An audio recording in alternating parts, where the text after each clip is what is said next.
Sestdienas rīts ejam skriet 17 km, bet līdz 17 km ir lēnām jātiek reizi nedēļā.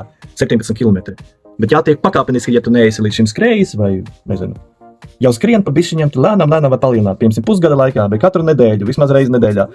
Lai sirds būtu stipra, lai būtu apņēmība, enerģija, protams, veselība, kalorijas mazāk, vairāk var ēst attiecīgi. Nu, pamēģini. Nesaprotu, kas teica, ka tas ir ārkārtīgi patīkami skriet. Nē, un ka es ļoti gribu. Arī nē. Ka šeit jādara veselība, apņēmība, pārliecība. Kalorijas. Es toreiz vairāk, ka nevajag arī pārspīlēt. Es skrienu ļoti lēni. Reiz nedēļā 17 km, bet lēni. Sāka 6,5, tad 7, reiz 8, 8,5. Galvenais, principā, ir noskriet bez apstājas laikā kustība, ja? Bez sirds stipri. Puse jau noskrieta. Vispār nav viegli, ja? Lai, principā, jebkur atnāk nav viegli skriet. Nekas. Bieži vien pa vidu negribās. Kaut kas iesāpas. Lai lēni skriet. Viss būs labi par aizskriet bez galā.